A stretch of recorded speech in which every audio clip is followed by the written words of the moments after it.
Bora lá, galera, vamos acompanhar o debate aqui da derrota do Flamengo, mais um vexame do Flamengo que perde a sua terceira derrota consecutiva, perdeu para o Alcas do Equador na Libertadores, perdeu a final do Campeonato Carioca para o Fluminense por 4-1 e desta vez perde para a equipe do Maringá, equipe de quarta divisão do Campeonato Brasileiro. A equipe paranaense venceu o Flamengo por 2-0 e colocou o Flamengo numa situação muito complicada para o jogo de volta da Copa do Brasil. O Flamengo, se quiser se classificar para a fase de oitavas de finais, vai ter que vencer por 3-0 ou vencer por 2-0 para levar o jogo para os pênaltis. A situação do Flamengo está muito complicada nesse momento. O Flamengo que foi dirigida pelo técnico interino Mário Sérgio, que dirigiu o time do Flamengo, voltou a atuar com dois zagueiros e muita coisa não foi mudada. O Flamengo muito apático e perdeu mais um jogo. Vamos acompanhar o Sport Center falando tudo sobre esse confronto entre Maringá e Flamengo.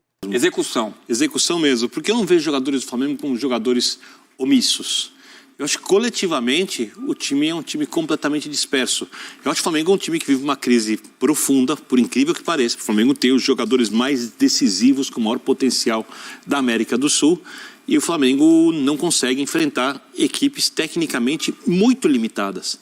A derrota... Isso se atribui à falta de treinamento específico? Jogadas criadas? Eu não acho. Eu acho que tem uma coisa no Flamengo que tem a ver com a necessidade da volta do Jorge Jesus, que tem a ver com o que o Antero falou sobre vem ou não vem, sobre os técnicos que podem vir, porque não dá para você olhar para o Flamengo e discutir mais a questão tática. Não dá. Porque os jogadores do Flamengo, eles sabem que eles são menores que o clube. Eles sabem. E eles não se comportam como se fossem maiores. Os dirigentes sabem que eles são menores que os clubes, que o clube, eles dirigentes. A torcida inteira sabe que todos são menores que o Flamengo. Mas na hora de você mexer com as coisas dentro do Flamengo, não funciona como a razão diz. Porque é um time com muitos personagens grandes. E talvez sem a pegada que deveriam ter no futebol competitivo. Eu acredito muito que coletivos têm uma personalidade que é construída ao longo do tempo. Cada coletivo tem um seu perfil de como reage em situações específicas. Então você olha o perfil do Palmeiras. Você não vê um dirigente do Palmeiras dando entrevista depois de resultado, você não vê o diretor de futebol aparecendo. Os jogadores são todos importantes, mas você tem ali uma figura de um líder e a personalidade dele emana para todo o departamento de futebol, que o escuta, né, e a coisa anda. Qual é a personalidade do Flamengo? Gabigol, sim, para mim é o segundo maior jogador da história do clube. Tá jogando nada, mas é um gigante. E acho que vai voltar a jogar, tá? Não tô achando que o Gabigol acabou. Acho que vai voltar a jogar. Mas como você mexe com o Gabigol? Por exemplo, no primeiro jogo da final do Carioca, o Gabigol começou no banco. Dá para deixar o Gabigol no banco no segundo jogo? Primeiro, o Flamengo ganhou por 2-0 do Fluminense. Não foi uma atuação brilhante, mas foi uma atuação coletivamente a melhor das últimas 4. Porque as últimas 3 foram desastrosas. Fora essa. Como você deixa ele no banco? Isso que não tinha o Arrascaeta. Porque se tivesse o Arrascaeta no último jogo, ele tem que jogar também. E o Gerson, que não está jogando nada desde que voltou, e eu acho que o Gerson vai jogar. Como você deixa o Gerson no banco? Né? Ah, mas tem o Pedro. Ah, dá para deixar o Pedro no banco? Então, quando você não pode fazer aquilo que o campo está dizendo para você fazer, porque os jogadores vão voltar a atuar bem, você vai repetindo, esperando, durante os jogos, que eles reajam. E eles não estão se encontrando. E o peso vai aumentando. Então, quem é a figura que pode mexer com eles? Só tem uma. E aí, desculpa eu atropelar a pauta. O Flamengo tem que esperar. Porque, como disse o Antero, ou esse cara vem, Jorge Jesus, e o time volta a jogar bem, nem que não joga futebol de 2019, ou vão entender que é o fim de um ciclo, que o Flamengo vai precisar olhar para a reformulação do elenco, mesmo tendo jogadores muito técnicos, porque é preciso criar um outro tipo de personalidade coletiva, porque essa cheia de personagens parou de funcionar. Não dá para dizer agora o que vai ser ou o que não vai ser. Eu só sei que se o Jorge Jesus chegar e falar assim, eu quero todos esses jogadores fora, todos as estrelas, eu vou entrar com o time de base num jogo grande, a torcida vai apoiar. E ele é o único técnico que o Flamengo pode trazer que pode fazer isso. Então não é mais uma questão de ser taticamente melhor, taticamente pior, de entender a coisa, não. A questão virou de tamanho, de passado e de futuro. Então temos aqui o Antero e o Vitor Birner concordando que talvez o Flamengo deva esperar um técnico interino nessa fase da temporada. Eu vou usar um termo assim, me entenda bem, entre aspas. O Flamengo é quase refém do seu sucesso com o Jorge Jesus, depois de trazer tantos técnicos diferentes e o time nunca sequer esboçar o futebol que a torcida almeja, que a torcida deseja e que até a direção gostaria de ver. O Mário Jorge aposta nos jogadores mais renomados, coloca, e daqui a pouco eu quero que o Antero comente sobre isso, que realmente não deu certo a escolha dos jogadores ali de mais nome, como lembrou o Birner. O Everton Ribeiro, por exemplo, que muita gente sentia falta dele no meio de campo da equipe, está muito abaixo do que é capaz de render. Aí você entende o Vitor Pereira. Oi? Aí você entende o que o Vitor Pereira está fazendo. É isso. Vamos dar uma olhada nos números do jogo antes da gente passar para o Antero. O Maringá está na frente nesta terceira fase da Copa do Brasil, sonhando com a classificação para as oitavas de final. Então o Flamengo teve mais a posse de bola, 58%, chutes 13-13, 4-4 chutes certos. O Maringá cruzou mais bolas, 21 contra 16 cruzamentos do Flamengo, e desarmes 20-10, também vantagem do time do interior do Paraná, que faz a festa. Teve um lance no começo do jogo que um zagueiro corta um cruzamento do Gabigol pro Pedro e ele sai comemorando como um gol. E eu fico pensando assim, é claro, você tá jogando contra o Gabigol, contra o Pedro. Claro. O Pedro tava na Copa do Mundo outro dia. São dois os grandes astros do futebol brasileiro. Você tá ali evitando um gol dessa dupla. É para comemorar mesmo. Mas, Antero, falando do Everton Ribeiro, é um exemplo de como o time... que brilhou tanto em outros momentos. Teve um lance que o Gerson passa para o Everton Ribeiro que ele não sabe o que fazer com a bola. Realmente tem muito que trabalhar o Flamengo para melhorar, né? O próximo técnico, seja quem for, tem muito trabalho pela frente, né, Antero? Sim, terá muito desafio para superar. Então vamos lá. O Everton Ribeiro é importante, etc. e tal, na história do Flamengo, a gente não vai discutir isso, mas já faz algum tempo que oscila para baixo. O Gerson, como bem observou o Birner, desde que voltou, nada, não teve nenhuma grande atuação. E olhem que ele era um dos pilares do Flamengo de 2019. Veio, se encaixou à perfeição, foi importantíssimo nas diversas conquistas naquele curto período. Felipe Luiz, que também foi importante, você vê, ele ora joga, ora não joga, ora é preterido, em algum momento tem algum desgaste muscular. O Davi Luiz, que é um jogador carismático, fala bem, será comentarista esportivo logo, né? Mas bola mesmo assim também, faz algum tempo que não está jogando.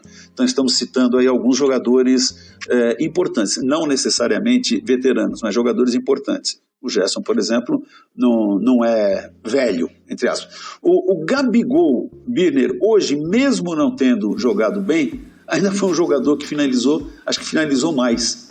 Tentou errado, ou chutes sem grande perigo, mas tentou. Pedro sumido na partida de hoje. Quer dizer, na verdade é difícil destacar alguém do Flamengo que tenha jogado bem.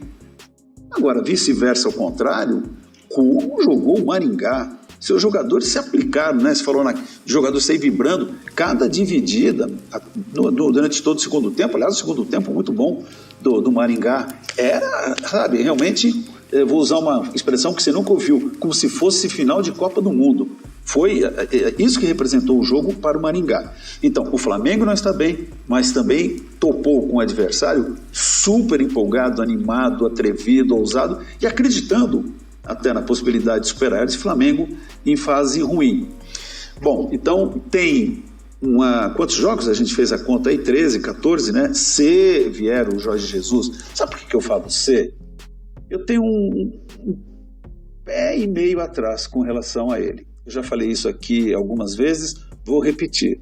O Jorge Jesus chegou, baixou o saravô, abafou, mas desde que chegou dava a entender que queria ir embora. Isso já até no começo de 2020, depois que renovou o contrato, uma lenga-lenga, aí vem o convite do Benfica, se mandou. Depois daquilo, o Flamengo, em cada dispensa de técnico, o Domenech, o Rogério, quem mais? Paulo Souza. Renato. Não, antes do Paulo Souza teve também Renato Gaúcho, Paulo Souza, sei lá, até o Dorival, 5 vezes demitiu o técnico, foi atrás. A última não, né? A última estava acertado com o Vitor. Mas pelo menos em 4 ocasiões demitiu o treinador e foi atrás do Jorge Jesus. E ele, vamos ver, mais um pouquinho, eu tenho não sei o quê, ou seja, deu uma enrolada no Flamengo. Espero que essa vez, de fato, se vier, não enrole. Já deixe tudo apalavrado com o Flamengo e venha e faça o seu trabalho. Ou então, como disse o Birner, até mais apropriadamente do que eu, se percebeu que acabou um ciclo, tenha peito de iniciar um novo. Ou então dizer assim, gente, acabou também para mim. Porque o Flamengo precisa de rumo, de destino, de um projeto, de um plano a ser seguido, independentemente de tropeços. Temos muito o que falar sobre o Flamengo, mas vamos ouvir o comandante neste momento da equipe, o Mário Jorge, falando ao vivo de Maringá, depois da vitória do Maringá 2-0 sobre o Flamengo. Boa noite. É uma construção coletiva, né? A gente entende um DNA do clube, né? Eu sou funcionário do clube desde 2016, trabalhei por várias categorias e essa identidade do clube a gente não pode ferir, né? A gente veio com esse pensamento, a gente só teve 2 dias para tentar implementar isso, tentar levar os jogadores para um conforto maior no sistema e na função que eles poderiam exercer. A coisa não funcionou. Agora é continuar trabalhando e tentar reconstruir para quarta-feira, ou para domingo, perdão. O resultado difícil, né? Um resultado que machuca a gente, mas a gente vai tentar reverter no jogo de volta. Esse grupo já mostrou que tem condição de fazer, esse grupo tem muita força, esse grupo é o atual campeão dessa competição que a gente sai atrás, mas eu acredito muito na capacidade desse grupo de reverter esse cenário. Boa noite. Falando de time, você estimulou bastante aqui a beira do campo, tentou conversar com os jogadores, tentou organizar. O que você identifica ali que tem que ser corrigido nesse time do Flamengo? E mais uma também, como que você está vivendo essa situação, pessoalmente, de estar subindo o time, talvez tem que esperar aí Jorge Jesus ou o treinador? Como que está você pessoalmente vivendo nesse momento? Eu acho que a expectativa é trabalhar jogo a jogo, né?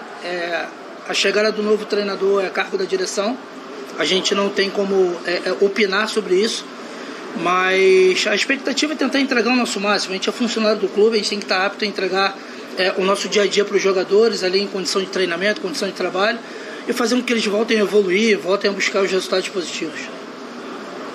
Mário, boa noite. Queria te perguntar em relação ali no segundo tempo, você conversava muito ali com o Fabrício Bruno, com o Gabigol, eu não me lembro agora o terceiro jogador, você fez uma rodinha ali com os 3, quando o Flamengo já perdia por 2-0. O que você tentou corrigir? Te perguntar também em relação ao vestiário, assim, como é que foi você é difícil de perguntar a questão tática, técnica, agora porque você entrou numa fogueira, a verdade é essa, mas como é que você viu esses jogadores, já que você está começando a conviver com eles, no Carioca você fez jogos mais com a garotada, como é que foi a reação dos caras no vestiário depois de mais um resultado muito duro para a história do Flamengo, mais um vexame esse ano, Al Hilal, essa derrota do Fluminense, o Flamengo tem dado muitos vexames consecutivamente, como é que foi a reação do grupo? Obrigado. Assim, a nossa reação como comissão técnica, no cargo diretivo, é tentar passar confiança para eles, para a gente conseguir reverter o quadro. A gente sabe que o cenário não está bom, a gente entende o cenário do dia hoje, e eu, nesse momento menos é mais, né? Momento de falar menos, trabalhar mais e tentar recuperar a confiança desses caras, porque eles são muito vencedores, fora do Brasil, no Brasil, pelo Flamengo e até em seleção, vamos dizer assim. Mas estabelecer a confiança, eu acho que esse é o caminho que o Flamengo tem que seguir com esse grupo. Boa noite, Mário, tudo bem? Mário News. O que você vai trabalhar de primordial durante esses dias antes do Curitiba para melhorar a equipe do Flamengo? Muita gente tem reclamado que o Flamengo está jogando sem vontade. Você concorda com isso?